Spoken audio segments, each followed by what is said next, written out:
जय हिंद।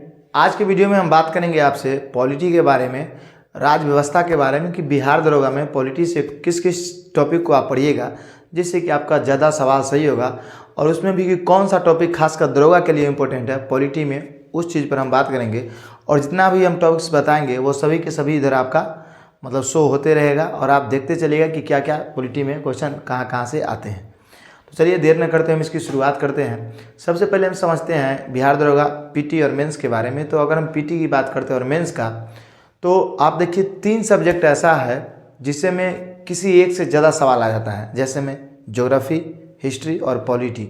एग्जामिनर इन तीनों में से किसी एक से मतलब एकाएक 17 से 18 सवाल अगर पूछ लेता है या 15 से प्लस सवाल, तो बाकी 2 से अगर मान लीजिए कि पॉलिटी से उसने 15 सवाल पूछा है या 16 सवाल पूछा है, तो बाकी जो इधर 2 बच गए हिस्ट्री और ज्योग्राफी, उससे सिर्फ और सिर्फ 10 से 12 क्वेश्चन ही आएंगे, समझे। मतलब 3-4 सवाल उससे कम आएंगे। अगर हिस्ट्री से 17 से 18 सवाल पूछ लिए गए तो 10 से 11 सवाल फिर ज्योग्राफी से और 10 से 11 सवाल फिर पॉलिटी से पूछे जाएंगे। अगर ज्योग्राफी से आपके 16 से 17 सवाल बन गए तो फिर पॉलिटी से आपके 10 से 12 सवाल और ज्योग्राफी से आपको उतने सवाल हिस्ट्री से आपको उतने सवाल बनेंगे। तो आपने समझा कि इन तीनों में से किसी एक से थोड़ा ज़्यादा सवाल रहेगा और बाकी 2 से कॉमनली इक्वल में रहेगा। तो ये हम मान के चल सकते हैं कि इन तीनों में से किसी एक से ज़्यादा सवाल आ सकता है। और बाकी ये तीनों जो मतलब हिस्ट्री, ज्योग्राफी और पॉलिटी है, ये दरोगा का बहुत मेन बेस माना जाता है जीके के मामले में। यहाँ से बहुत सारे प्रश्न आपको देखने को मिलते हैं। और सबसे पहले दरोगा बनने से पहले पहला जो इसका एग्ज़ाम होता है वो पीटी एग्ज़ाम होता है। और पीटी एग्ज़ाम को लेकर मैं जितना भी क्वेश्चन यहाँ से आएगा किस किस टॉपिक से कितना, वो आप यहाँ पे देख लीजिए। कई वीडियो में जब भी हम बनाते हैं तो बता देते हैं। और करंट अफेयर्स आपको कहाँ से कितने कौन कौन से चैप्टर पढ़ने हैं उसको भी लेकर मैंने वीडियो बना दिया है, तो उसको जाके आप देख सकते हैं कि करंट अफेयर्स में आपको क्या क्या पढ़ना है। इसी तरह से मैंने वह वीडियो बनाया है। कल के मैंने एक एनिमेशन के साथ आपको वीडियो बनाया था, कुछ लोग देखे होंगे। कुछ देर तक हम उसको छोड़ भी दिए थे, उस पर कॉपीराइट आ गया था, एडिटिंग कुछ गड़बड़ हो गया था इसी वजह से। तो इसलिए उस वीडियो को हमको मजबूरन डिलीट करना पड़ा था, जबकि मेहनत उसमें बहुत लगा था। इसके लिए हम आपसे क्षमा चाहते हैं इस वीडियो में। बाकी हम खुद मतलब कोशिश कर रहे हैं कि वैसा वीडियो हम आपको बना के दें। तो चलिए अब हम समझते हैं पॉलिटी के बारे में। तो पॉलिटी की बात अगर हम करते हैं तो सबसे पहले आप जानते हैं कि पॉलिटी को अगर देखा जाए तो ऐसे 2 भाग में हम बांट के पढ़ सकते हैं, एक केंद्र और एक राज्य। और केंद्र राज्य से पहले भी कुछ पॉलिटी के मतलब कि परिचय होता है, जिसमें आपके आते हैं सबसे पहले मतलब कि भारतीय संविधान के इतिहास या भारतीय संविधान के जितने भी इतिहास में ही हम पढ़ते हैं क्या, जितने भी चार्टर थे, एक्ट था, जितना भी अधिनियम था, उन सभी के बारे में। जैसे 1773 का रेगुलेटिंग एक्ट हो गया, मतलब 1784 का पिट्स इंडिया एक्ट हो गया, उसके बाद 1833 का चार्टर एक्ट, 1853 का चार्टर एक्ट, 1858 का भारत वर्ष अधिनियम, 1919 का अधिनियम। तो इससे सवाल जब भी दरोगा में देखिएगा तो आता ही आता है। तो ये चैप्टर को आप एकदम पूरा मेन जोन में रख सकते हैं कि इसको एकदम अच्छे से तैयारी करके जाना है। और जब हम स्मार्ट बोर्ड लेंगे तो इसको काफ़ी अच्छे तरीक़े से हम आपको बता देंगे कि आप भूल ही नहीं पाइएगा।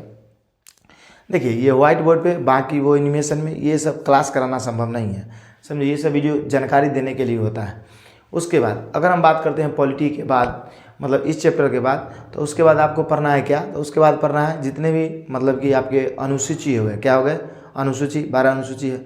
उसके बाद जितने भी संविधान के भाग हो गए, भाग में 395 अनुच्छेद और 22 भाग आता है। तो इन भागों में किस चीज़ का वर्णन किया गया है, जैसे मौलिक अधिकार भाग 3 में है, राज्य के नीति भाग 4 में है। तो इस तरीक़ा से आपका जहाँ केंद्र आपका भाग 5 में है, तो इस तरीक़ा से आप जितने भी भाग है 22 वो याद होना चाहिए। उसके बाद अगर हम बात करते हैं नेक्स्ट, तो नेक्स्ट आपका अनुसूची और भाग हो गए, और उसके बाद महत्वपूर्ण अनुच्छेद आपको याद होने चाहिए। ये सब एक स्टैटिक्स टाइप का हो जाता है। उसके बाद अगर हम बात करते हैं तो प्रस्तावना आपको अच्छे से पता होना चाहिए, क्योंकि प्रस्तावना बिहार दरोगा के लिए मेन टॉपिक होता है। जो हम मेन बोल रहे हैं उसको मेने में रखिएगा, इधर उधर नहीं करना है, प्रस्तावना। उसका नेक्स्ट हम चलते हैं मौलिक अधिकार। तो फंडामेंटल राइट भी ये बहुत इंपॉर्टेंट होता है। यहाँ से सवाल आपको 1 या 2 जरूर देखने को मिलता है हर बार बिहार दरोगा के एग्जाम में। कभी कभी मिस हो जाता है, नहीं तो यहाँ से सवाल रहता ही रहता है। मौलिक अधिकार हो गया। उसके बाद आपको राज्य का नीति निषेध तत्व हो गया। राज्य का नीति जैसे ही पढ़िएगा उसके बाद आएगा राष्ट्रपति। तो राष्ट्रपति में जाने के बाद आपका केंद्र शुरू हो जाता है। तो राष्ट्रपति और राष्ट्रपति के जितने भी कार्य हैं उससे प्रश्न आते हैं। जैसे राष्ट्रपति की शक्तियाँ से आते हैं, राष्ट्रपति की क्षमादान शक्तियाँ, राष्ट्रपति की विधि शक्तियाँ, राष्ट्रपति की कानूनी शक्तियाँ, बहुत तरह के राष्ट्रपति की शक्तियाँ होती हैं, उससे प्रश्न आते हैं। तो राष्ट्रपति पूरा फुल पढ़ना है, उपराष्ट्रपति को पढ़ना है। उसके बाद जब इन दोनों को आप अच्छे तरीक़ा से पढ़ लेते हैं, उसके बाद आप आगे संसद के बारे में आपको पूरी जानकारी होना चाहिए। और संसद के अंदर एक चीज़ पर ज़्यादा फोकस कीजिएगा, उसके विधेयकों पर, जैसे में धन विधेयक, वित्त विधेयक, संविधान संशोधन विधेयक, बहुत सारे विधेयक होते हैं, साधारण विधेयक। तो इन सब में क्या होता है, नहीं होता है, इन सभी को अच्छे तरीक़ा से पढ़ना होता है। तो इनको, उसके बाद आगे हम बात करते हैं विधेयक के बाद।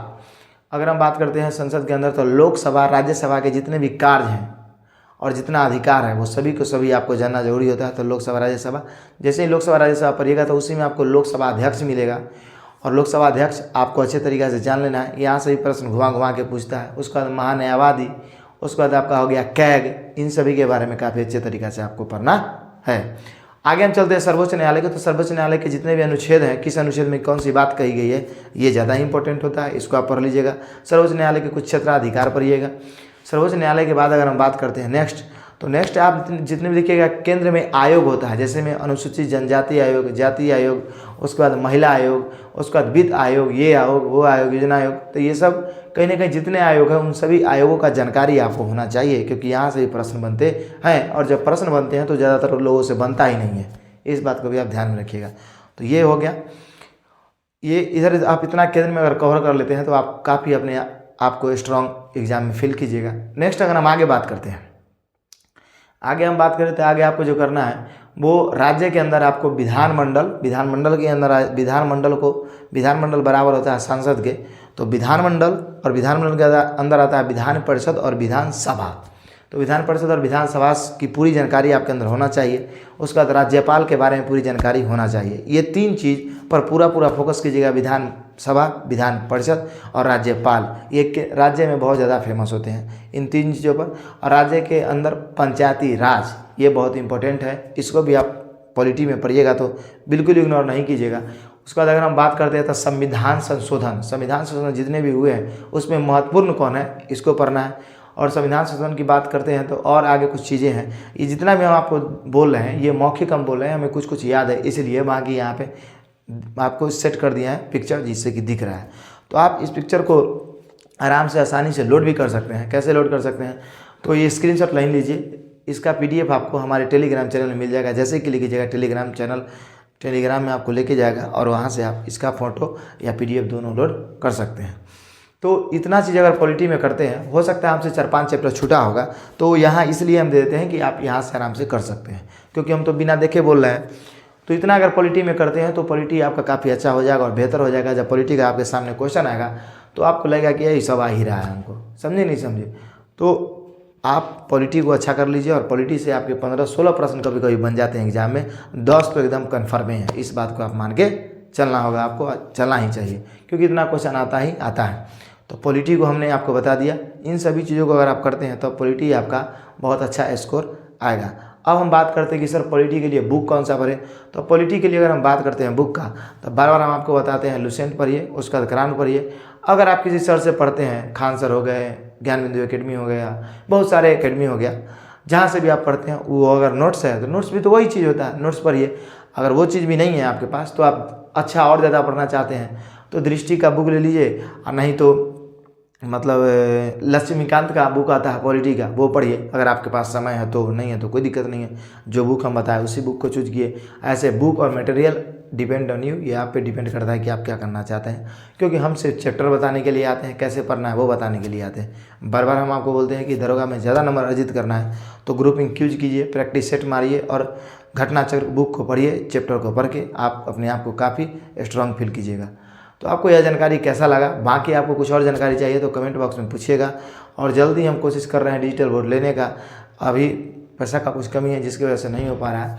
जैसे ही होगा तो हम आपको स्मार्ट बोर्ड पे क्लास सभी तरह के देना चालू कर देंगे, और अभी हमसे नहीं हो पा रहा है, हम जितना कोशिश करें उतना हम आपको हेल्प कर रहे हैं। तो चलिए हम आपसे मिलते हैं अगली क्लास में, तब तक के लिए जय हिंद, जय भारत।